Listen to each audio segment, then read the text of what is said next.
میں نے بسم اللہ کو کیوں کہا؟ اس لیے کہا بسم اللہ کو کہ جب اللہ تعالیٰ نے لوح و قلم پیدا کیا، قلم کو پیدا کیا، لوح کو پیدا کیا، تو حکم دیا کہ لکھ۔ قلم نے کہا کیا لکھوں؟ کہا لکھ کہ کیا لکھوں؟ پھر فرمایا اللہ نے کہ لکھ بسم اللہ الرحمن الرحیم۔ اس کے بعد درود شریف اللہم صلی علی محمد وعلی آلہ وسلم اور بہت سے درود۔ بسم اللہ کی خصوصیت یوں ہے، جب آدمی اس دنیا سے جائے گا اور بسم اللہ کا زیادہ ورد رکھتا ہوگا اور درود شریف کا، تو آخرت میں ایک جنت ہے، اس کا نام بسم اللہ الرحمن الرحیم ہے۔ اس کے اندر ایک بسم اللہ نام کی نہر بھی ہے۔ جب آدمی بسم اللہ زیادہ پڑھتا ہوگا، اس سے پیار کرتا ہوگا، اسے عقیدت سے پڑھتا ہوگا، تو وہ اس جنت میں داخل ہوگا۔ اور جب وہ بسم اللہ پڑھتا ہے تو وہ جنت کہتی ہے لبیک اے میرے بندے، میں حاضر ہوں تیرے لیے۔ تو جب وہ اس بسم اللہ کے جنت میں، جس کا بسم اللہ الرحمن الرحیم نام ہے، اس میں داخل ہوگا تو اس میں ایک نہر ہے، اس میں غسل کرے گا۔ وہ جب غسل کر کے غوطہ لگا کے نکلے گا تو وہ نور علی نور ہوگا۔ اس کا نہ کوئی گناہ ہوگا، نہ کوئی غلاظت ہوگی، نہ دنیا کی نہ آخرت کی۔ خدا کا پیار ہوگا اور اس سے محبت ہوگی، اور اسی کا ذکر اس کی زبان پر بسم اللہ الرحمن الرحیم ہی جاری ہوگا۔ بسم اللہ کیا چیز ہے؟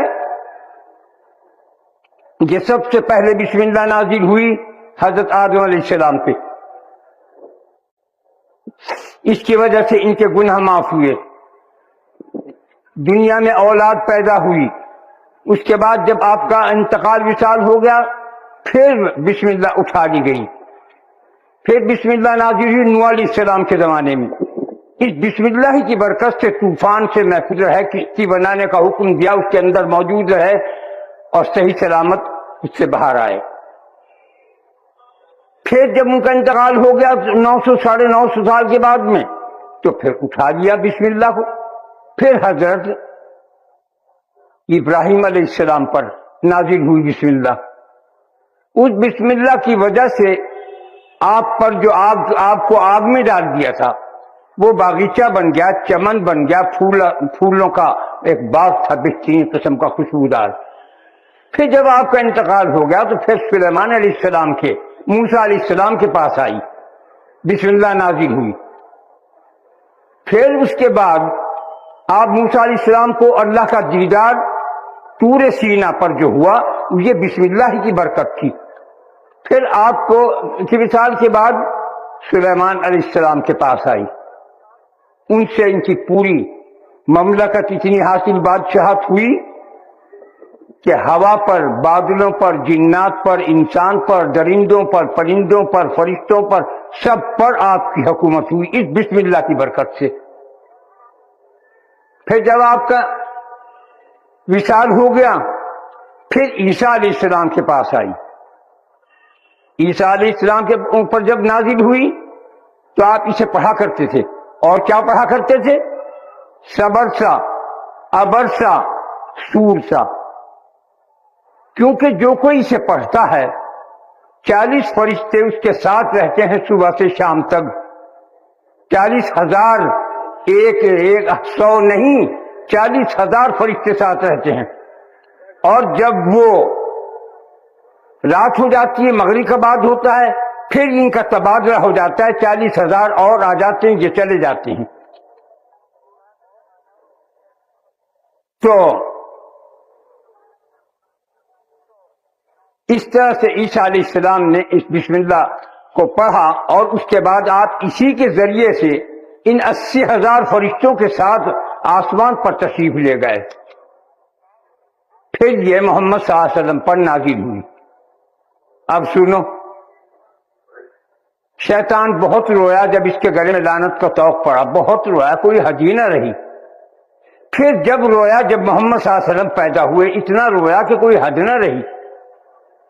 پھر محمد صلی اللہ علیہ وسلم پر بسم اللہ کے ساتھ الحمد شریف نازل ہوئی، بسم اللہ الرحمن الرحیم الحمد للہ رب العالمین، یہ صورت نازل ہوئی۔ اس کے اوپر اتنا رویا کہ کوئی حد اور بس نہ رہی۔ بسم اللہ ایک ایسی چیز ہے کہ اگر کوئی 10 منزل سے بھی بسم اللہ کر کے کودے تو اس کا ہاتھ پیر تو نہیں ٹوٹ سکتا۔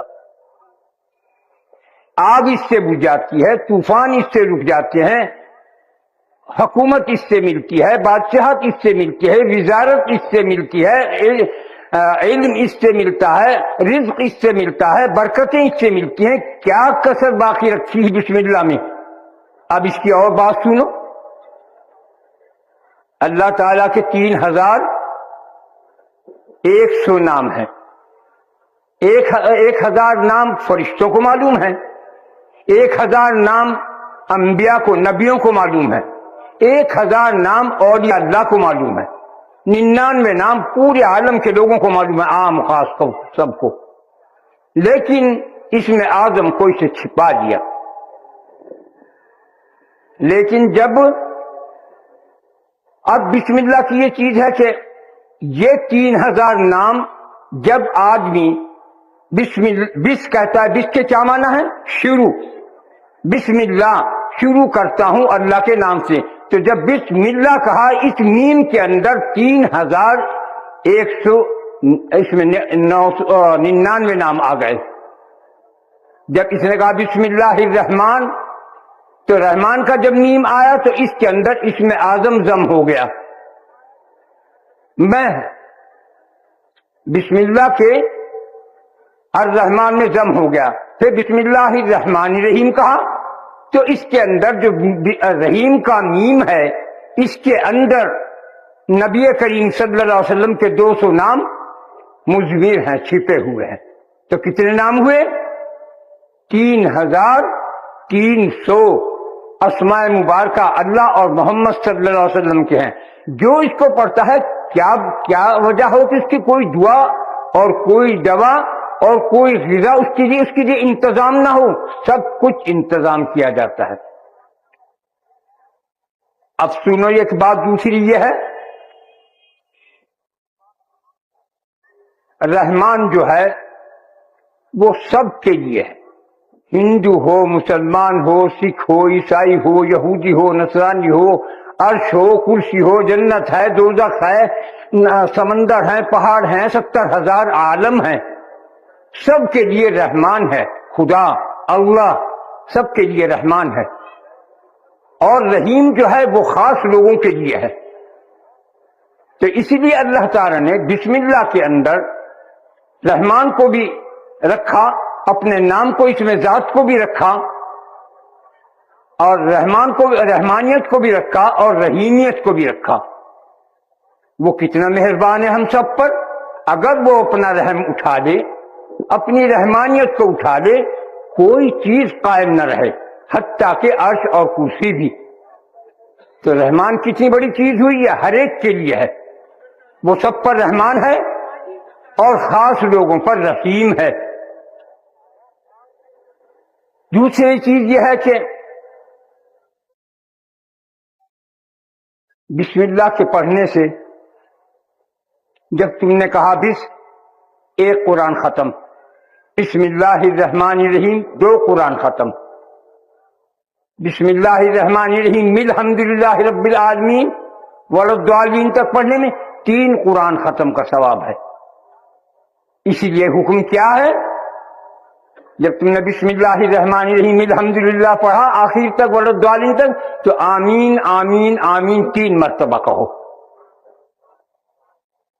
اگر بسم اللہ نہ ہوتی تو خدا بھی ظاہر نہیں ہوتا، یہ کائنات و نباتات و جمادات و حیوانات بھی پیدا نہیں ہوتے، عرش کرسی بھی نہیں ہوتا۔ لیکن اللہ تعالیٰ نے ان کو پیدا کیا، 70,000 عالم کو۔ جس عالم میں جیسے ہم تم بیٹھے ہیں، کیا تم سمجھتے ہو یہی عالم ہے؟ نہیں، ایسی 70,000 دنیا ہیں۔ تمہارے سائنسدانوں نے 60,000 دنیا گن لی ہیں، وہ اخباروں میں نے پڑھ لی ہے کہ 60,000 دنیا ہیں۔ میں نے کہا 10 کہاں رہ گئے؟ تو وہ 10 پہ بھی کبھی نہ کبھی نظر پڑ جائے گی۔ تو 70,000 عالم ہیں، اس کے اندر ہر زمین کے اوپر ایسی زمینیں بنی ہوئی ہیں، ایسے ہی عالم دنیا بنی ہوئی ہے، اس کے اندر اسی طرح محمد صلی اللہ علیہ وسلم پیدا ہوئے، ایسے ہی مکہ ہے اور مدینہ ہے، ایسے ہی کعبۃ اللہ ہے، ایسے ہی روضہ اقدس ہے۔ 70,000 عالم کے اندر اللہ تعالی نے حضرت محمد صلی اللہ علیہ وسلم کو، اصل تو ہے ایک ہی، وہ تو جہاں ہے اس کی تو کسی کو خبر نہیں، چاہے کتنا ہی بڑا پیر فقیر بن جاؤ اور چاہے کتنا بڑا کوئی نبی ہو، اس راز کو تو خدا نے اپنے ہی مٹھی میں رکھا ہے، اصل محمد کون سے ہیں۔ لیکن 70,000 محمد صلی اللہ علیہ وسلم، 70,000 دنیاؤں کے اندر ان کا مزاج موجود ہے، پیدا ہوئے، تبلیغ کی، ایسے اسی طرح پر۔ تم یوں سمجھتے ہو کہ ہماری دنیا میں مکہ ہے مدینہ؟ نہیں، 70,000 عالم ہے، مکہ بھی ہے، مدینہ بھی ہے، ہر دنیا کے اندر سارے نبی بھی اترے ہیں، سارے ولی بھی آئے ہیں، سارے انبیاء بھی آئے ہیں، اور خصوصاً جناب رسول اللہ صلی اللہ علیہ وسلم۔ یہ تو بات ہوئی اتنی۔ اب میں شروع کرتا ہوں اس رب کے نام سے جو بہت کمالدار ہے، جو مجموعوں کی کوئی انتہا نہیں، اس کی جماعت کی کہنا چاہیے، اس کی خصلتوں کی، اس کی خوبیوں کی کون تعریف کر سکتا ہے؟ وہ اپنی تعریف آپ ہی کر سکتا ہے۔ اس نے اپنی تعریف آپ ہی کی، اے محمد صلی اللہ علیہ وسلم، میں نے اپنے خلق پر تم کو پیدا کیا ہے۔ میرا خلق کیا ہے؟ قرآن مجید۔ تو یہ اللہ کے اخلاق ہیں، یعنی عادت اور خصلت ہے، غصے والا بھی ہے، رحمان بھی ہے، کریم بھی ہے، ستار بھی ہے، غفار بھی ہے، جبار بھی ہے، قہار بھی ہے۔ تو یہ ساری چیزیں ہیں۔ تو اللہ تعالی نے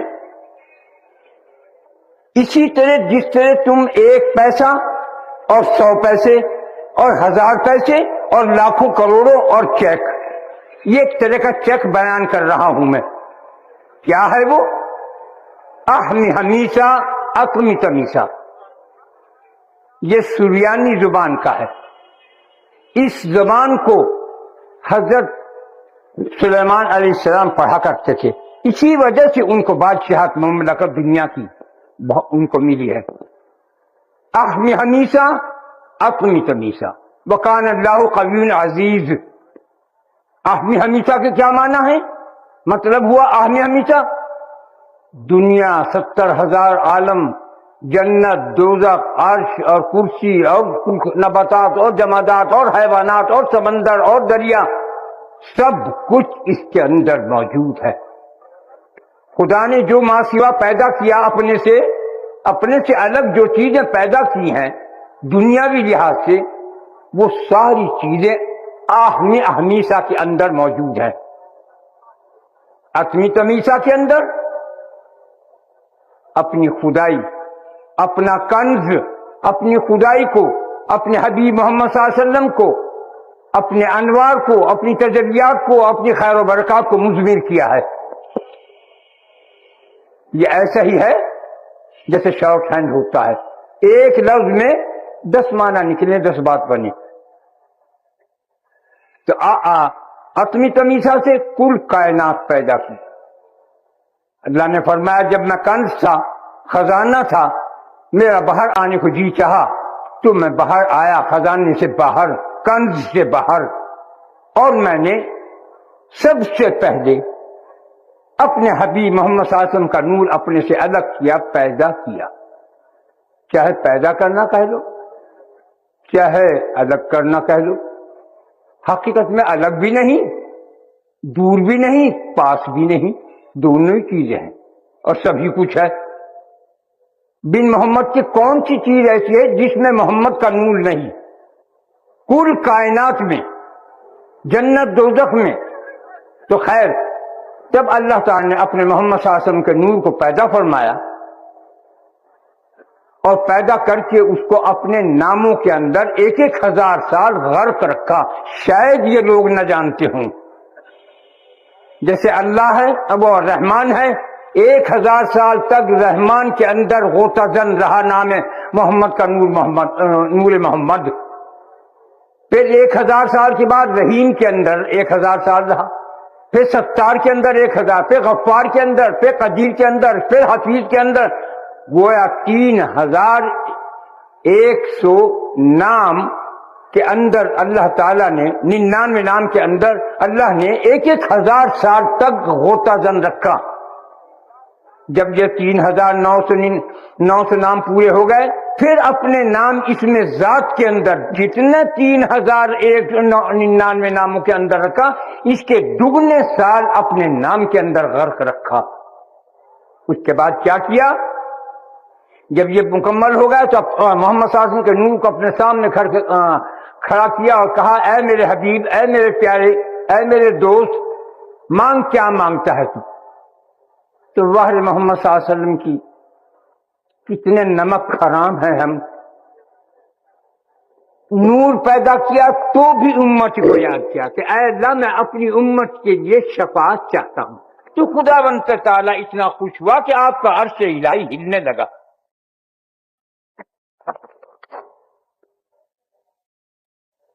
عرش الہی ہلنے لگا اور کہا اے میرے پیارے، اے میرے حبیب، اے میری جان، اے میری روح، کیا ہی بہترین چیز تو نے مانگی، کیا ہی پیاری چیز تو نے مانگی. آپ نے فرمایا مجھے اتنی خوشی ہوئی کہ میں اس خوشی کو اب تک محسوس کر رہا ہوں. آپ لوگ جو کہتے ہیں ہم آج بہت خوش ہیں، کسی کا بیاہ ہو رہا، شادی ہوئی، کچھ ہو رہا، بہت سا خوش ہیں. بے حس ہو تم لوگ. خوشی تو آج تک کسی کو رسول اللہ کے سوا کسی نبی کو بھی، کسی ولی تو خیر کی حقیقت کیا ہے، کسی نبی کو بھی نہیں ہوئی سوائے محمد صلی اللہ علیہ وسلم کے خوشی نصیب ہوئی ہے 2 مرتبہ.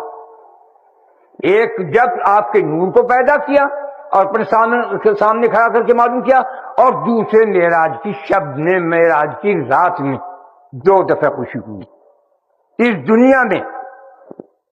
ورنہ کسی نبی، ولی، پیر، پیغمبر کو آج تو خوشی نصیب بھی نہیں ہوئی. تم کیسے کہہ دیتے ہو کہ مجھے خوشی ہوئی؟ حالانکہ خوشی کا کیا معنی ہے؟ اس کے معنی بھی سمجھے کبھی آج تک؟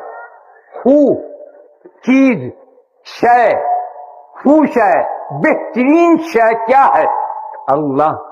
کوئی چیز نہیں ہے سوائے خدا.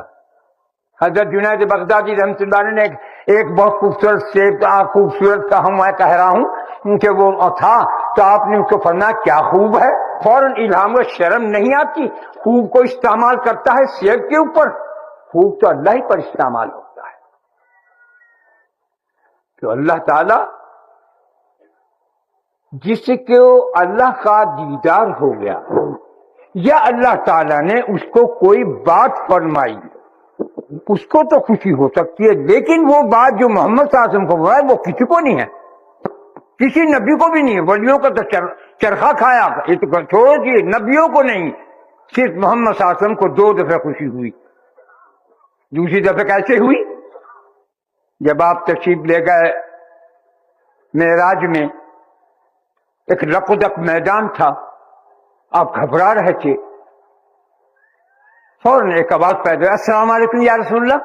تو بالکل ابو بکر جیسی آواز. کہیں گے ابو بکر کی آواز یہاں کیسی؟ خیر چلتے رہے، آہستہ تسلی سی ہوئی. پھر آوازیں اقف اے محمد، خیر اے محمد تیرا رب نماز ادا کرتا ہے. آپ کو حیرت ہوئی اللہ اور نماز پڑھتا ہے. پھر اس کے بعد حکم ہو کہ اے حبیب قریب ہو اور پاس ہو، اے میری جان اور اے میری روح اور قریب ہو، حتیٰ کہ میں قریب ہو گیا قاب قوسین سے بھی زیادہ. قاب قوسین کس کو کہتے ہیں؟ تیر کمان کو.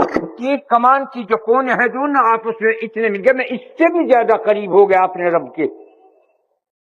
لیکن جب میں جیسے گھبرا رہا تھا، پھر میرے رب نے میری کمر پر ایک ہاتھ رکھا جس سے میرے دل کو سکینہ پن حاصل ہوا. وہ سکینہ پن میں اب بھی محسوس کر رہا ہوں. نبی کریم صلی اللہ علیہ وسلم کا فرمان ہے. اب تم خود سوچو، ہمیں سکینہ پن کی ہمیں ایک اجازت دی ہے، حکم دیا ہے، اطلاع دی ہے کہ نہ تمہیں عرب کھرب پتی بادشاہ نواب وزیر بن جاؤ جب تمہیں سکون نصیب نہیں ہو سکتا. تم کتنے ہی مالدار ہو، کتنی اچھی نعمتیں کھا لو، کتنا ہی اچھا پہن لو، تمہیں سکینہ پن نہیں مل سکا، سکون نہیں ملے گا.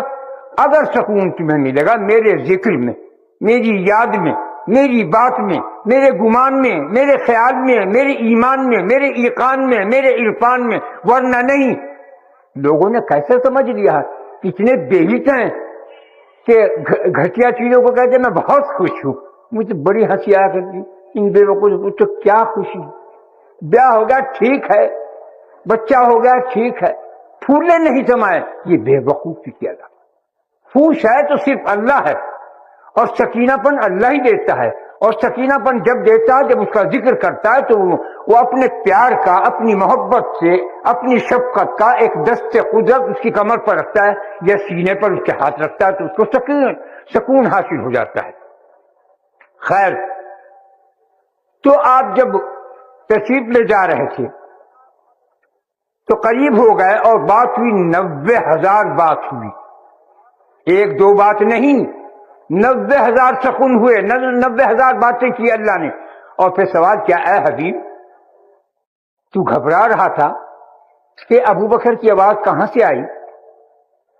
میں نے اس لیے کیا کہ تو گھبرا رہا تھا، لقدق میدان میں تنہا چل رہا تھا کہ کوئی فرشتہ بھی وہاں پر نہیں مار سکتا، تو لیکن تو چل رہا تھا تو میں نے اس لیے کی کہ تو گھبرایا ہوا جیسا کہ تسلی ہو، تیری وحشت دور ہو۔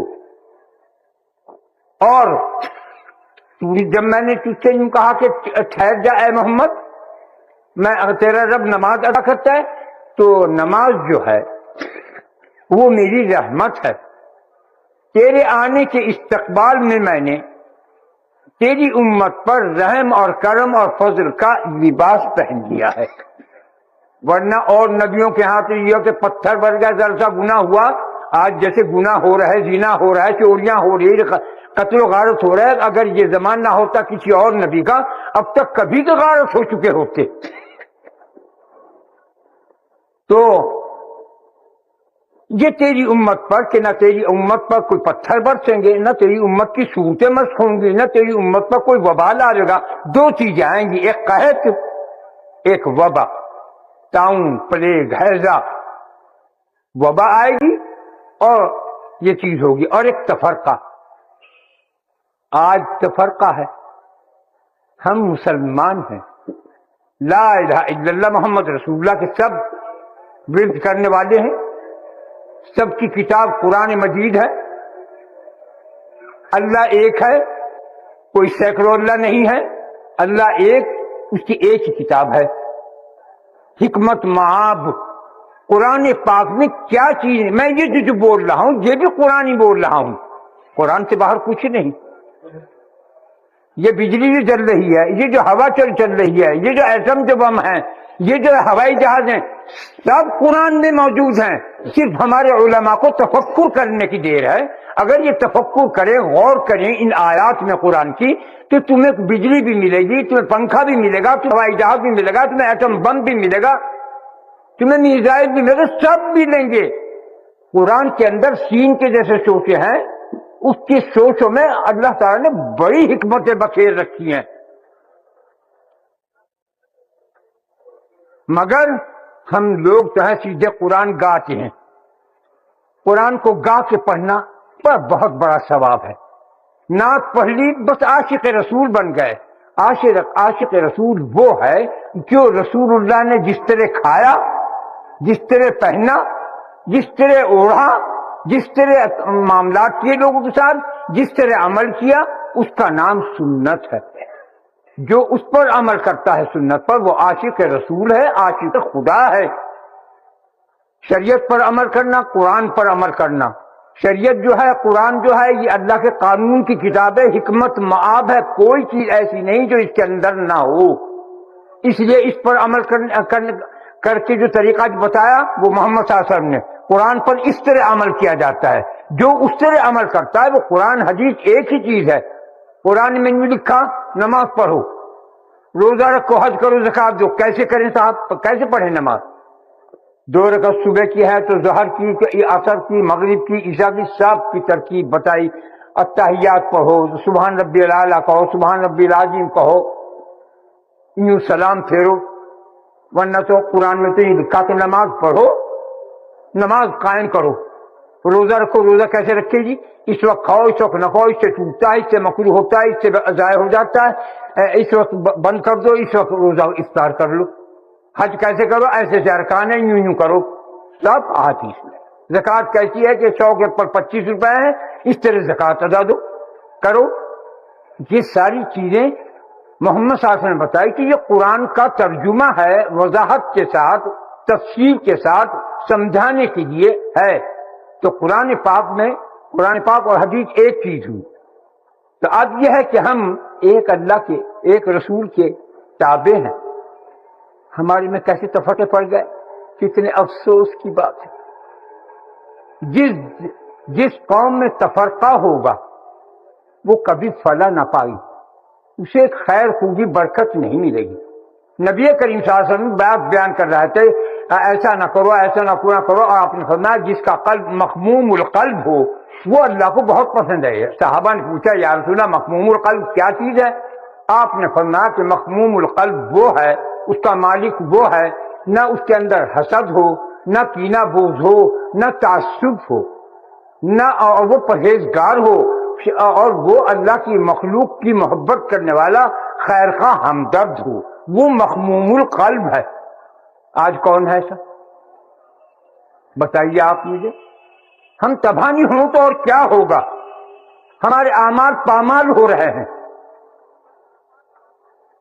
تعصب کریں، تعصب تو تصوف کی راہ میں، طریقت کی راہ میں تعصب کرنے والا کافی ہے۔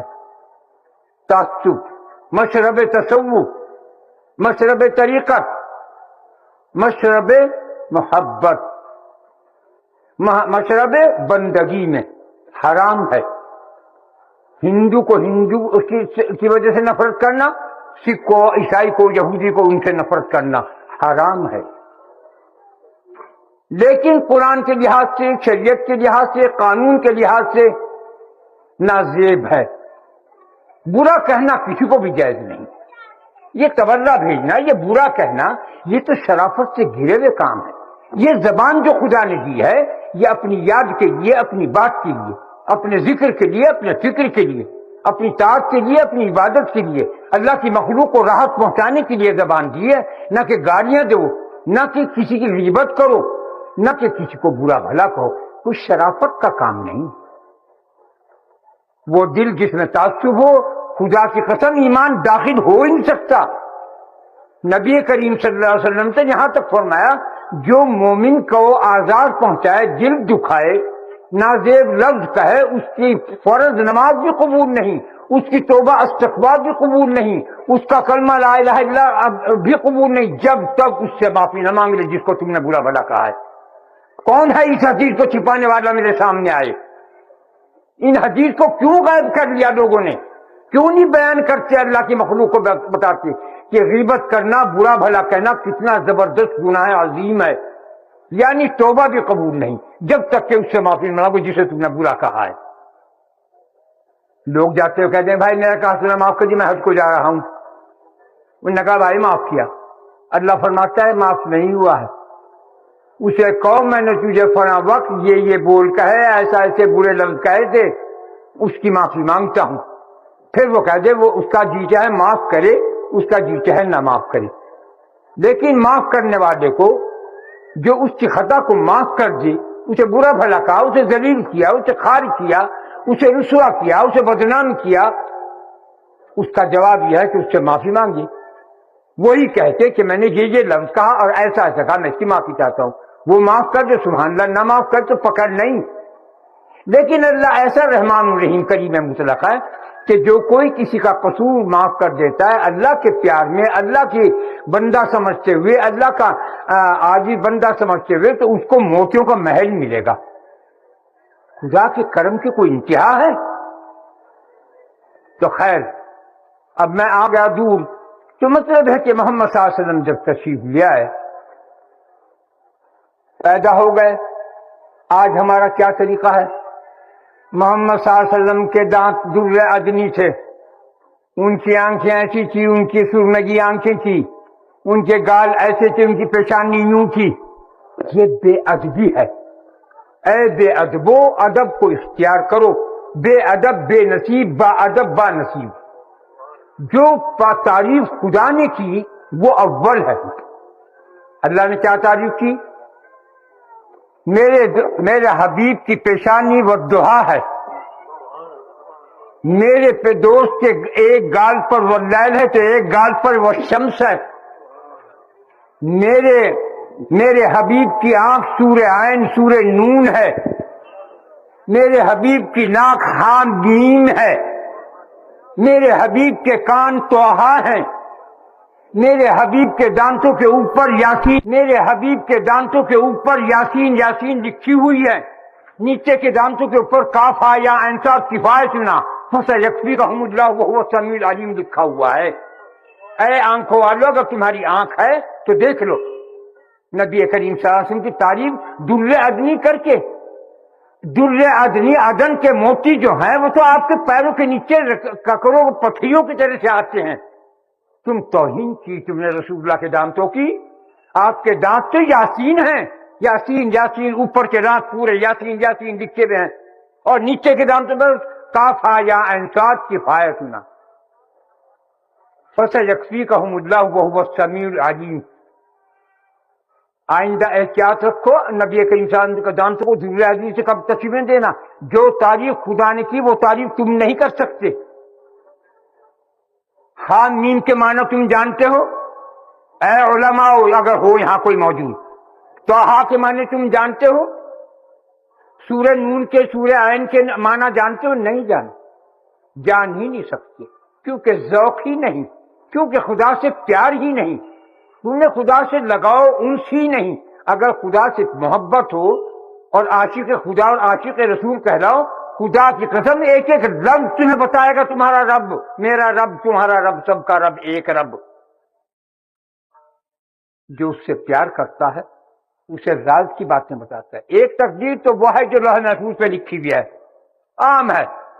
ایک تقدیر وہ ہے جو اپنے خاص دوستوں کو دکھاتا ہے، اپنے خاص نبیوں کو دکھاتا ہے، خاص نبی کو دکھائے محمد صاحب کو، جو اس کی مٹھی میں ہے. ایک انگلی کھول کے دکھاتا ہے کہ دوست یہ ہے اصل، وہ دیکھ کے فٹ راضی ہو جاتا ہے. یہ جو کہہ دیتے ہیں نا کہ دعا سے موت پہ جا، کوئی موت نہیں چلتی. وہ تقدیر کام کرتی ہے جو خدا کی مٹھی میں ہے. وہ تمہاری عمر بڑھا سکتی ہے دعا سے. جو تقدیر میں لکھا وہ تو ہوگا، لیکن وہ خدا ہے، وہ ارحم الراحمین ہے. ایک آدمی بہت اولیاء میں سے تھے، ان کو ٹھوکر لگی تو ان کا ناخون اکھڑ گیا، انگلی ٹوٹ گئی ہے، ناخون اکھڑ گیا، خون جاری ہو گیا. 100 میل کے فاصلے پر ایک شخص سے ٹھوکر لگی تو ایک ٹھیکرا کوئی اینٹ پتھر ڈلا ہٹا، دیکھا تو دیکھتے کا کرنا ہے، اتنا بڑا دیکھ 400 پوائنٹوں بھرا نکل گیا. ان کو کس کے ذریعے محسوس کہا، اللہ یہ کیا راز ہے، میری جو تم نے انگلی توڑ دی، خون نکل گیا، اور اس کو تم نے ایسا کا بھرا دیکھتا دے دیا، حالانکہ وہ عیار مکار بدماش بہت بدکار آدمی ہے. کہاں آئے میرے بندے، تو راز نہیں جانتا، میری مصلحتوں کو نہیں سمجھتا. تیرے مقدر میں پھانسی تھی، میں نے تیری انگلی توڑ کر تیری جان بچا دی، اور تجھے موقع دیا تو مجھے اور یاد کر تاکہ اور میرے قریب ہو جاؤ اور میرا پیارا ہو جا. اور دوسری چیز یہ ہے کہ وہ عیار مکار بادشاہ تھا، اس کے مقدر میں بادشاہت تھی، میں نے اس کی بادشاہت کو سلب کر کے اسے تھوڑا سا دیکھ 400 روپے کو دے دیا کہ اس سے اور بدکاری عیاری مکاری کر لے تاکہ میں دردناک عذاب تجھے دے سکوں. خدا کی مطلب جب تمہارے کوئی چوٹ لگا کرے، تمہارا ہاتھ جل جائے، انگلی جل جائے، کہیں پتھر جلا، اینٹ لگ جائے، تو کہا کہ الہی تیرا شکر ہے کہ تو نے میرا سر پھوٹتا ہے، گولی لگتی تو تو نے اس سے مجھے بچا لیا، میری انگلی ٹوٹتی تو نے مجھے اس سے بچا لیا. تیرا لاکھ لاکھ بار شکر ہے. تو اللہ تعالیٰ جب کسی بندے پر مہربان ہوتا ہے تو اس کو بچاتا ہے، کہہ ضرور دیتا ہے، قانون ہے. حضرت رابعہ بصری کی جب کبھی چوٹ لگتی، کہیں ٹکر لگ گئی، کچھ ہو گئی، وہ کہتے اے اللہ تو نے روٹی تو دی، سالن نہ دیا. اس کا کیا مقصد تھا؟ اس کا مقصد تھا کہ ذرا زیادہ گھاؤ کھول دے تاکہ خون بہے، تاکہ میرے گناہ معاف ہوں، تاکہ میرے خون کی صفائی ہو. ان کے کیا راز کی بزرگوں کی باتیں ایسی ہوا کرتی ہیں. تو بھائی جب محمد صلی اللہ علیہ وسلم کی بات جو تعریف کیا کرو، آئندہ ایسی تعریف مت کرنا کہ دلیہ آدمی ان کے دانت ہیں. تم نے تو رسول اللہ کے دانتوں کی توہین کی، بے ادبی کی. درے آدمی تو محمد صلی اللہ علیہ وسلم کے جوتوں کے نیچے اس طرح رگڑے جاتے ہیں جیسے کہ کنکریاں پتھریاں. آپ کے دانت تو یاسین ہے. یاسین کیوں دانتوں میں رکھی؟ اسے رات کو بھی سمجھا کسی نے؟ اسی لیے رکھی تاکہ میری امت کے لیے رحمانیت کا جو منہ سے بول نکلے وہ ان کی مشکلیں آسان ہوں. مرتے ہوئے یاسین پڑھے دم جلدی نکلے گا. کوئی رنج غم ہو پریشانی ہو یاسین پڑھے گا جلدی مشکل حل ہو جائے گی. اس لیے رسول اللہ کے دانتوں پر یہ رکھا. اور پھر آپ کو فرما بھی دیا رحمت للعالمین. اپنے آپ کیا ہے؟ ارحم الراحمین. اور اپنے حبیب کو کیا بنایا؟ رحمت للعالمین. تو ہم دو ایسی چیزوں کے درمیان میں رہتے ہوئے اگر نازیب حرکت کوئی کرے تو کتنے شرم کی اور کتنی حیا کی بات ہے. ہماری بندگی کا تقاضا کیا ہے؟ ہم کھاتے ہیں رحمان کی روٹی اور تابعداری کرتے ہیں شیطان کی. یہ کہاں کا دستور ہے؟ تم روٹی کھاتے ہو، گناہ کرتے ہو اسی کی زمین پر، زنا کرتے ہیں، چوری کرتے ہیں، قتل کرتے ہیں، روٹی کھاتے ہیں اسی کے سامنے، اسی کے ملک میں، اسی کے پاس بیٹھ کر. کتنے افسوس کی بات ہے. اس کی روٹی کھا رہا ہے اسی کے ملک میں، اسی کے سامنے، اور اس کے سامنے گناہ کر رہا ہے. شرم نہیں آتی. خیر، مقصد یہ ہے کہ جب محمد صلی اللہ علیہ وسلم کو جو بھیجا، جب آپ بالغ ہو گئے، جب آپ کو نبوت مل گئی، 40 سال کے ہو گئے، پھر حکم ہوا اے حبیب یہ میرا قرآن، یہ میرا فرمان، یہ میرا کلام مجید لوگوں کے کانوں تک پہنچا دے، ان کی اصلاح ہو، وہ تابعداری کریں.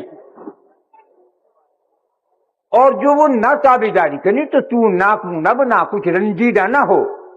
تیرا کام صرف اتنا ہے کہ میرا بھیجا ہوا پیغام ان کے کانوں تک پہنچا دے. دل کا پھیرنا میرا کام ہے نہ کہ تیرا. اسی لیے میں تم سے کہا. تو بھائی جیسے عبدالقادر جیلانی کا واقعہ سنا ہوگا، میں سنا کے ختم کیے دیتا ہوں. درود شریف پڑھتے ہیں. ایک شخص ابن سماک تھے کہ کوئی بزرگ تھے ان کے زمانے میں، عبدالقادر جیلانی پیرانتی دستگیر کے رحمۃ اللہ کے زمانے. تو ان کا ایک مرید کہا میں تجارت کے لیے جا رہا ہوں، حضرت دعا کیجیے. انہوں نے کہا تو مت جانا، تو ہلاک ہو جائے گا، تجھے قتل کر دیں گے، تیرا مال لوٹ لیں گے. انہوں نے کہا حضرت میں تو جاؤں گا، میں کس طرح گزارا کروں، کیا کروں؟ کہ پھر عبدالقادر جیلانی کے پاس چلا جا، وہ جو کچھ بتائیں تو کر لینا. اب دیکھو یہاں پیری ظاہر ہوتی ہے.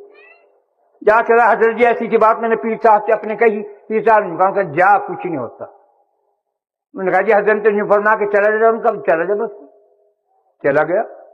جب وہ کہیں جا کے ٹھہرا رات کو، اور بھی لوگ تھے، آنکھ لگ گئی، سو گیا. انہوں نے خواہ میں دیکھا کہ ڈکیت چور آئے اور کسی کی گردن کاٹ، کسی کو مار، سارا مال لوٹ، اور مارا جو ایک ہاتھ اس کی گردن پہ، اس کی گردن دور جا کے پڑی اور مال لے کے چلنے لگی. تو یہ گھبرا کے جو یہ اٹھا ہے تو انہوں نے سب سے پہلے اپنے سر پہ ہاتھ رکھا کہ میرا سر ہے کہ نہیں، مگر وہ تو خواب دیکھا تھا.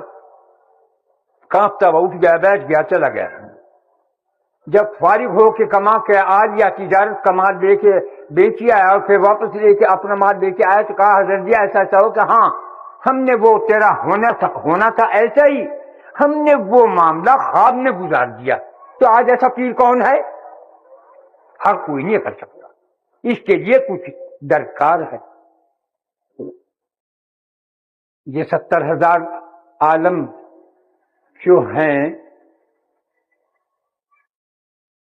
اگر تم انہیں دیکھنا چاہو تزکیہ ماں سوا کر لو، میں تمہیں دکھاؤں گا. سب سے پہلے میں دکھاؤں گا. 70,000 عالم اس طرح دیکھو گے کہ تم کوئی حد اور بس نہ رہے گی، جس طرح تم میرے سامنے بیٹھے ہو ایسے. مگر تزکیہ ماں سوا چاہیے. یعنی تزکیہ ماں سوا کے تھا کہ پوری سوائے خدا کے ہر چیز سے لا تعلق، ترک ما لا یعنی. جب تم ایسے ہو جاؤ گے تو 70,000 عالم تو خیر کیا خدا کے انوار و تجلیات و خیر و برکات کا دیدار کرو گے. یہ 18,000 عالم نے تو کھایا چرخا، اس رب کا دیدار کرو گے جس نے کچھ کائنات کو پیدا کیا. اور دیکھو وہ اللہ کیسا اللہ ہے. اللہ تعالیٰ فرماتا ہے جب میرا حبیب معراج کی رات میں آیا، اس نے کنکھیوں سے بھی جنت کی طرف نہیں دیکھا، وہ تو میرے اشتیاق میں چلا آ رہا تھا، انہیں کنکھیوں سے بھی جنت کی طرف نہ دیکھا. تو وہ اللہ یوں چاہتا ہے کہ میرے سوا کسی غیر کی طرف مت دیکھو. اسی لیے نبی کریم صلی اللہ علیہ وسلم نے فرمایا ہے کہ جو اپنی جان، اپنی مال، اپنی اولاد، اپنے بہن بھائی، ماں باپ سے زیادہ پیارا میں نہیں، اس کا ایمان مکمل نہیں۔ عمر فاروق رضی اللہ عنہ نے یا رسول اللہ سوائے جان کے آپ ہر چیز سے مجھے زیادہ پیارے۔ کہا تیرا ایمان ابھی تکمیل کو نہیں پہنچا۔ کہا قسم ہے اس ذات وحدہ لا شریک کی جس کی مٹھی میں جان ہے، آپ مجھے اپنی جان سے بھی زیادہ پیارے ہیں، آپ تیرا ایمان تکمیل کو پہنچا ہے۔ آج تم لوگ عاشق خدا کہتے ہو، عاشق رسول کہتے ہو، کدھر سے؟ کھانا تمہارا نہ چھوٹے، تمہاری اولاد کوئی گندا کام کرے تو عدالت کچہری میں تم مارے مارے پھرو، اس کی ضمانت کرا کے چھڑا کے لاؤ۔ باپ کو تم نہ چھوڑ سکو، ماں کو تم نہ چھوڑ سکو، دنیا کے کارن۔ اللہ کے لیے اللہ کو تو کون پذیر ہے؟ اللہ کو جو کوئی پذیر ہے اس کے تو وارے کے نیارے ہیں۔ جو خدا کے لیے ایسا کرے خدا تو اس سے فریفتہ ہو جائے۔ باولو جو اللہ کے لیے دنیا اور آخرت کو طلاق نامہ دے دیتا ہے، 70,000 طلاقیں دے دیتا ہے، خدا تو اس پہ عاشق ہو جاتا ہے۔ وہ ہیں عاشق خدا کے اور وہ خدا کے عاشق۔ لیکن بھائی ایسا نہیں ہے۔ نعت پڑھنے سے عاشق خدا نہیں ہوتا، قرآن کو گا کے پڑھنے سے عاشق خدا عاشق رسول نہیں ہو سکتا، اللہ رسول کی باتیں کرنے سے عاشق خدا عاشق رسول نہیں ہو سکتا، عمل سے ہوتا ہے۔ صبح سے شام تک تسبیح کے اوپر بیٹھے روٹی روٹی روٹی روٹی کرتے رہو، کیا پیٹ بھر جائے گا؟ شہد شہد شہد کرو، شکر شکر کہتے رہو، کیا منہ میٹھا ہو جائے گا؟ ہرگز نہیں، کھانا پڑے گا تب منہ میٹھا ہوگا۔ روٹی کھاؤ گے تو پیٹ بھرے گا، پانی پانی کرنے سے پیاس نہیں بجھتی۔ خالی عاشق کہنے سے کوئی پیٹ بھرتا ہے؟ تو کس کا جیتے گا نا عاشق خدا ہوں، عاشق نبی ہوں، عاشق رسول ہوں، عاشق پیر ہوں؟ سب سے پہلے تو رسول اللہ نے صاف فرما دیا پیر کی تابع داری اللہ اور رسول کی تابع داری ہے۔ قرآن پاک میں اللہ تعالیٰ فرماتا ہے ہم بغیر پیر کے بغیر مرشد کے کسی کو کچھ دیا نہیں کرتے، چاہے وہ خواجہ صاحب ہوں، داتا صاحب ہوں، بابا صاحب ہوں، کوئی نہیں تمہیں دینے کا، پیر کے ذریعے دے گا۔ خواجہ صاحب دینا چاہیں تو، رسول اللہ دینا چاہیں تو، اللہ تعالیٰ دینا چاہے تو، پیر کے ذریعے۔ ہم پیر مرشد کے ذریعے دیا کرتے ہیں، بک ٹوٹ نہیں دیتا، ایسا کوئی تو ہمارا خاص و خاص نہیں ہے، ہمارا قانون ہے، ہماری عادت ہے، ہماری یہ عادت شریفہ ہے کہ ہم مرشد کے ذریعے دیتے ہیں۔ یہ لوگ بات سے اس مذاق پہ جا رہے ہیں، اس داتا صاحب کے مذاق ہے، ارے کوئی داتا دے نہ کوئی بابا دے، جب تک خدا نہیں چاہے گا کوئی نہیں دینے کا، وہ خدا ہی ہے۔ اور جو تم جا کے قبروں پہ کہا حضرت جی میرے لیے دعا کیجیے میری مصیبت ٹل جا، تم بے وقوف ہو۔ وہ اپنے اوپر سے 1000 من مٹی تو اٹھا نہیں سکتے، تمہاری دعا کیا قبول کرا دیں گے؟ یہ کہہ سکتے ہو کہ اے اللہ یہ تیرے خاص الخاص پیارے بندے ہیں، ان کے صدقے سے، ان کے طفیل سے ہماری مرادوں کو پورا کر، ہماری دعاؤں کو قبول کر۔ بے شک قبول کرتا ہے، وہ اپنے دوستوں کی لاج رکھتا ہے، بات رکھتا ہے۔ تو بھائی اپنے عقیدے کو صحیح کرو، تم گناہ گار چاہے کتنے بھی ہو، کوئی پرواہ کی بات نہیں، لیکن تمہارے عقیدے میں اگر فتوح ہے تو تمہاری نہ دین ہے نہ دنیا۔ اور ایک میں بات کہتا ہوں، اپنے دل کو صاف کر لو، اس تعصب کو چھوڑ دو، یہ بریلوی ہے، یہ دیوبندی ہے، یہ جماعت اسلامی کا ہے، یہ شیعہ ہے، یہ خارجی ہے، یہ رافضی ہے، یہ ہندو ہے، انسان، اس دل سے اس خباثت کو نکال دو۔ ہم سب خدا کے بندے ہیں، اللہ سے ہم پیار کرتے ہیں، اللہ ہم سے پیار کرتا ہے۔ اور میں تو یہ بات کہتا ہوں، ہندوؤں کو کہتا ہوں، وہ یوں کہتے کہ ہمارے ہاں ضروری نہیں، کون کہتا ہے کہ تمہارے ضروری ہے؟ اے ہندوؤں، سنسکرت کے اندر 6 نام ہیں، اوم، کلینک، شرینک، اونک، سہنس، کتنے نام ہیں یہ؟ اوم کلینک جو ہے وہ درود شریف ہے سنسکرت میں، یہ لوگ نہیں جانتے، یا جانتے ہیں تو یہ جان کر پڑھتے نہیں، کبھی ہم مسلمان جیسے نہ ہو جائے۔ مسلمان کے کیا معنی ہے؟ مسلمان کوئی عیبدار چیز ہے؟ مسلمان تو ہندو بھی بن سکتا ہے، عیسائی بھی، یہودی بھی، نصرانی بھی۔ مسلمان کے معنی ہے مسلم ایمان، سر سے پیر تک، اندر سے باہر تک، دہنے سے بائیں تک، آگے سے پیچھے تک، اوپر سے نیچے تک، نور ہی نور، ختم۔ مومن اس کو کہتے ہیں، مومن میں تفاوت ہے، کسی کا ایمان مکھی کے سر کے برابر، کسی کا ذرے کے برابر، کسی کا انڈے کے برابر، کسی کا کراچی کے برابر، کسی کا پورے ورلڈ کے برابر، کسی کا 70,000 عالم کے برابر، کسی کا خدا کی نظر کے برابر، وہ سب سے اول ہے۔ تو بھائی جس تعصب کو چھوڑ دو ورنہ تم بے ایمان مرو گے. میں صاف کہتا ہوں مرنا ایک بار ہے.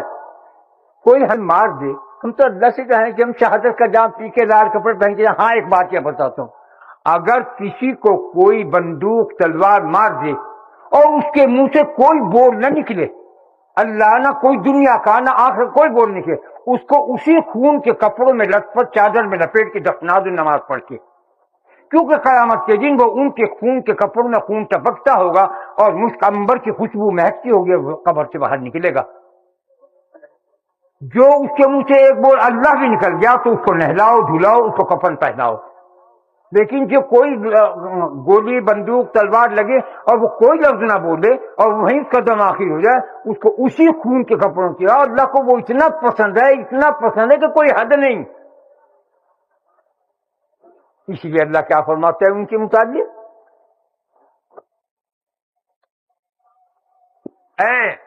اے بندو ان شہیدوں کو مردہ نہ کہو. قرآن پاک نے قرآن کو پڑھا کر اس کے معنی پڑھا کر تو جن کو بڑی تسلی ہوتی ہے. لوگوں ان کو شہیدوں کو مردہ نہ کہو, یہ زندہ ہیں. ان کو رزق جس سے تمہیں دنیا میں ملتا ہے یہاں بھی ملتا ہے, اور یہ دن بھر سیر سپاٹا کرتے ہیں اور رات کو عرش کے نیچے قندیل لٹکے ہوئے اس میں رات کو بسیرا کرتے ہیں. یعنی ان کے لیے دن بھی ہے رات بھی ہے, رزق بھی ہے تفریح بھی ہے. وہ زندہ ہے. ایک واقعہ سنا دوں. ایک لڑکی تھی, ایک ہی دن بیاہ کو ہوا تھا کہ وہ بیوہ ہو گئی, میاں کو شہید کر دیا, کسی نے قتل کر دیا. 1-2 دن تو گزر گئے یوں ہی. 2-4 دن کے بعد لڑکی نے دلہن نے بہو نے کیا کام لیا کہ جہاں عشاء کا بعد ہوا اس نے نہائی وہی منہ ہاتھ دھویا اور بناؤ سنگار کیا اور اپنے کمرے میں چلی گئی. ساس نے دیکھا ہے یہ بیوہ ہے, بناؤ سنگار کیسے کرتی ہے. 1 مہینہ اسی طرح ہو گیا. آخر کو اس کا بہو ایک بات پوچھوں, جو برا نہ ماننے کہ نہیں جی پوچھئے, کہ تیرے خامد مر گیا, تو بیوہ ہے اور تو بناؤ سنگار کر کے اپنے کمرے میں جاتی ہے, اللہ نہ کرے کل کو کوئی بات ہوگی, کوئی حمل مر جائے گا تو دنیا کیا کہے گی. بہو نے یوں کہا کہ تمہارا بیٹا آتا ہے روز. میرا بیٹا کہ جی میں رات کو کنڈی نہیں لگانے کی, آپ دیکھ لیو اپنی آنکھوں سے. جب رات کو بناؤ سنگار کر کے وہ لڑکی اپنے کمرے میں چلی گئی, کچھ دیر کے بعد بات کرنے کے کلام کی آواز ہے کہ ماں نے جا کے جو کان دھرے تو واقعی کوئی بول رہا, کیواڑ جو کھولے دیکھیں بیٹا بیٹھا سامنے ایک چارپائی پہ اور اس کے برابر میں اپنی بیوی کے. اس نے بیوی کی طرف دیکھے گا تم نے برا کیا, اگر تم نہ بتاتی یہ راز نہ کھولتی تو ساری عمر تجھ سے ملا کرتا میں, اور یوں کہہ کے جھائی مائی ہو گیا غائب ہو گیا. اسے کیا کہو گے؟ شہید زندہ ہیں. اور سب شہیدوں کے سردار کون ہیں؟ اولیاء اکرام. اللہ تعالی نے فرمایا ہم چھوٹے جہاد سے بڑے جہاد کی طرف لوٹ رہے ہیں. کہا یا رسول اللہ بڑا جہاد کیا ہے؟ کہا نفس کے خلاف کرنا کام, شریعت کی پابندی کرنا سب سے بڑی شہادت ہے, مجاہدہ ہے اپنے نفس کے ساتھ. شہید اول وہی ہے. کفار مشرکین کے ساتھ جو لڑتے ہیں وہ اس کا درجہ کم ہے, 2nd ڈویژن ہے. 1st ڈویژن وہی ہے جو اپنے نفس کو قرآن حدیث کے سانچے میں ڈھال لے. خیر, تو پھر محمد صلی اللہ علیہ وسلم نے تبلیغ شروع کی. تو تم یہ میلاد جو کرتے ہیں اس میں گاؤ تو کم, ان کی فضیلت بیان کرو وہ جو قرآن نے کی. ان کی تعریف ہم کیا کر سکتے ہیں؟ جو اس کی تعریف تو اللہ ہی کر سکتا ہے, اپنے حبیب کی ہم نہیں کر سکتے. اور اس سے بڑی کیا تعریف کرو گے؟ اس کی ماتھے پہ والدہر واللیل والشمس لکھی ہوئی ہے, سب بات لکھی ہوئی. سینے کے اوپر یاسین لکھی ہوئی ہے پوری, دل کے اوپر قل هو اللہ لکھی ہوئی ہے, دل کے اندر روح کے اندر اسم اعظم لکھا ہوا ہے. آپ کو کیا خبر؟ آپ ان کی تعریف کیا کریں؟ جملے آ گئی, بکواس ہے, یہ توہین ہے, نبی کریم صلی اللہ علیہ وسلم کے دانتوں کی بے ادبی ہے. ہم وہ تعریف کریں گے جو خدا نے کی. وہ در آدمی نہیں کہتا, وہ یاسین کہتا ہے. یاسین یاسین دندان مبارک لکھا ہوا ہے. تو جو نبی کریم صلی اللہ علیہ وسلم جس لیے تشریف لائے, جس لیے پیدا ہوئے, ہر حالانکہ تم در آدمی کہتے ہو چلو اسی کو لے دو. وہ در آدمی کو شہید کیوں قرار دیا ہے خدا تو نے اپنے پیارے حبیب کے؟ وہ دانت ٹوٹ گئے، وہ رکھے گئے دانت وہاں ترکی کے اندر، دیکھے میں نے وہاں رکھے گئے. اور آپ کے پیشانی میں جہاں ودعا لکھا کہ یہ ودعا ہے میرے حبیب کی پیشانی پہ لکھا، وہاں خود کی کوڑی گھس گئی تھی احد کی جنگ میں، ایک صحابی نے دانتوں سے کھینچ کے نکالی جو خون کے فوارے چھپ گئے تھے. کیا بول فرمائے، ذرا اس سے بھی غور سن لیجو. یہ قوم کیا فرا پائے گی جو اپنے نبی کے چہرے کو خون آلودہ کرے، خون سے بھر دے. پھٹ وہی نازلی کہ اے حبیب آپ کو یہ بات زیب نہیں دیتی، اسے کیا کہو گے؟ کون ولی؟ جو حبیب سب کی جان ہے، جو سب نبیوں کا تاج ہے، جو خدا کی روح اور جان کہا اس نے، اس کے متعلق وہ ان کو کہہ رہا ہے کہ حبیب آپ کو اچھی نہیں لگی، آپ کی بات سجی نہیں آپ کے منہ سے کہ وہ قوم کیا فرا پائے گی جو اپنے نبی کے چہرے کو خون آلودہ کرے، خون سے بھر دے. آپ شرمندہ ہوئے استغفار. تو بھائی ہمارا کام جو ہے، وہ جو پیغام ہمیں دیا ہے ہمارے پیارے رب کا، اس پر ہمارے بال، اس کے ایک ایک سین کے شوشے پر ہماری جان قربان ہو اور ہم تابع داری کریں. اور نہ کر سکتے تو کہیں اے میرے رب توفیق بھی تیرے ہی ہاتھ ہے، ہمت بھی تو ہی دے گا، عقل بھی تو ہی دے گا، علم بھی تو ہی دے گا، طاقت بھی تو ہی دے گا، توفیق بھی تو ہی دے گا. بغیر توفیق کے، بغیر برکت کے، بغیر فضل کے ہم کچھ نہیں کر سکتے. بس اب اس کی بات میں کہہ چکا ہوں، پھر کہتا ہوں، پھر کہتا ہوں، پھر کہتا ہوں. اپنی خیر چاہتے ہو، اپنے ملک کی خیر چاہو. یہ پاکستان جو خدا نے ہم کو دے دیا آج، اس کا نام روشن ہے، اسے رسوا نہ کرو، اسے غیر مسلموں کے ہاتھ نہ جانے دو. میرے بھائیوں، ان کی تابعداری کو چھوڑ دو. یہ دشمن خدا ہیں، دشمن اسلام ہیں. ہمارا ان کا کوئی ناطہ نہیں بیٹھتا، لیکن ہم برا بھی نہیں کہتے، ہم کو یہ کہتے ہیں کہ ہوشیار رہو.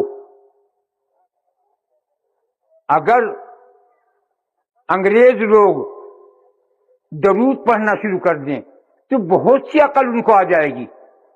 کون سا درود ہے ان کا؟ صبرسا، ابرسا، سعارسا. جب ابرسا کہتے ہیں تو اس کے اندر درود ہے. یہ سریانی زبان ہے. اہم ہمیشہ اپنی تمیسا، یہ تبرانی زبان ہے. اوم کلینک، یہ سنسکرت کی زبان ہے. سب میں درود ہے. یہ جان کر مکار کہیں کے ظاہر نہیں کرتے، اور یہ پڑھتے ہیں اوم کلینک، اوم شرینک، اوم اونک، اوم سہن، سب پڑھتے ہیں اور درود پڑھ رہے، انہیں خبر نہیں. لیکن یہودیوں کے لیے تو پتہ ہے کیا ہے؟ ٹھینگا. خدا یہودیوں سے اتنا نالا ہے، اتنا ناراض ہے کہ ان کے پاس کوئی لفظ خدا نے ایسا نہیں چھوڑا کہ جو اس کی انگلی پکڑ کے، اس کٹوا پکڑ کے یہ بھی جنت میں داخل ہو جا. ان کا کیا ہوگا؟ انہیں حاضر کرے گا روز محشر. میں نے تمہارے پاس نبی بھیجے، یوں بھیجے، علماء بھیجے، کن کہا اے رب ہمارے پاس تو کوئی نہیں پہنچا. کہا موسیٰ کو بھیجا تھا. اے رب موسیٰ بھی تیرے موسیٰ آج پہلی دفعہ نام سن رہا ہے. موسیٰ ہم تو جانتے ہی نہیں. موسیٰ علیہ السلام کو بلائیں گے، اے موسیٰ تم نے ان کو پیغام نہیں دیا میرا؟ یا اللہ میں نے بڑا اس میں فلاں جگہ دیا. ہم کہا موسیٰ ڈر خدا سے، کیوں جھوٹ بول رہے؟ خدائی کے سامنے جھوٹ بول رہا تو. انہوں نے کہا بتا رب میں کیا کروں؟ ان کا کوئی گواہ. ان کا اے اللہ میں تیرے حبیب کو کہا اے خدا سن دے، یہ کب پیدا ہوا؟ محمد کب پیدا ہوئے؟ ان کی گواہی، وہ پیدا بھی نہیں ان کی گواہی لے رہا.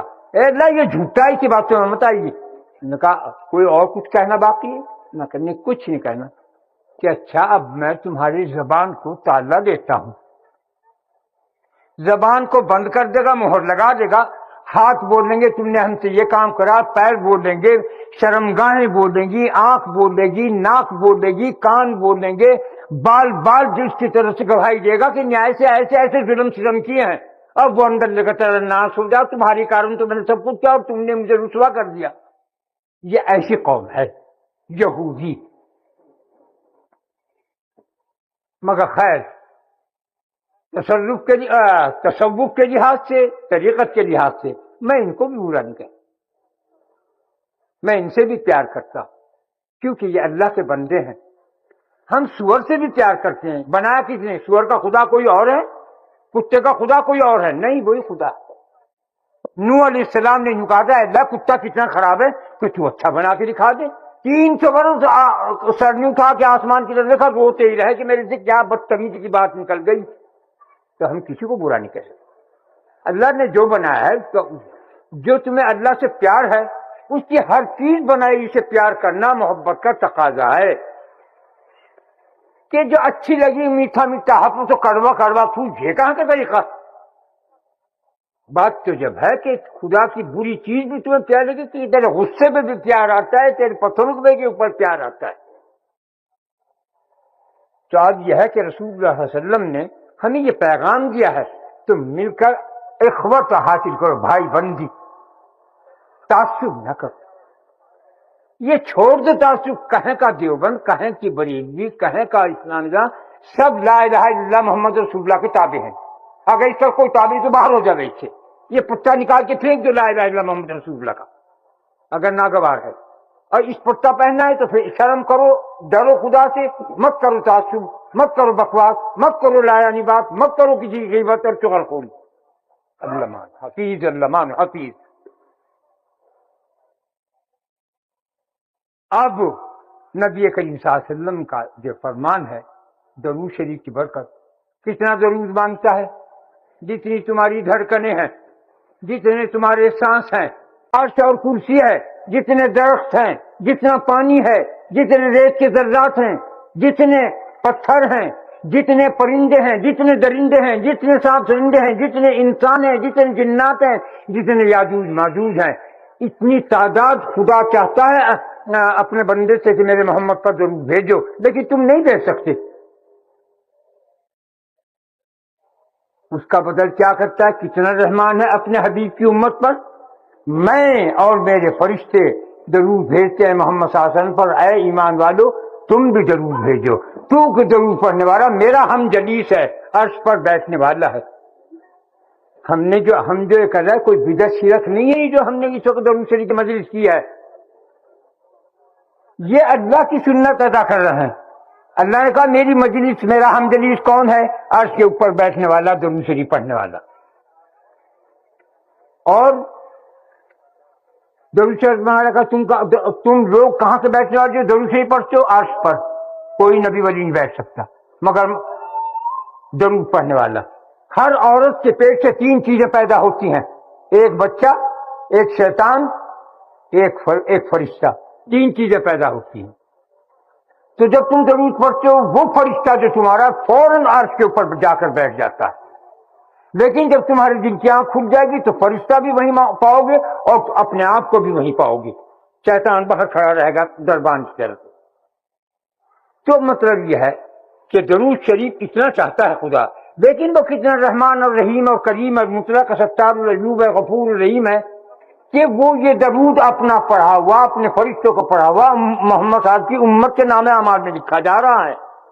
جیسا کہ 50 وقت کی نماز ہوئی تھی لیکن 5 وقت کی ہو گئی، لیکن وہ 50 کی باقی ہے ابھی تک۔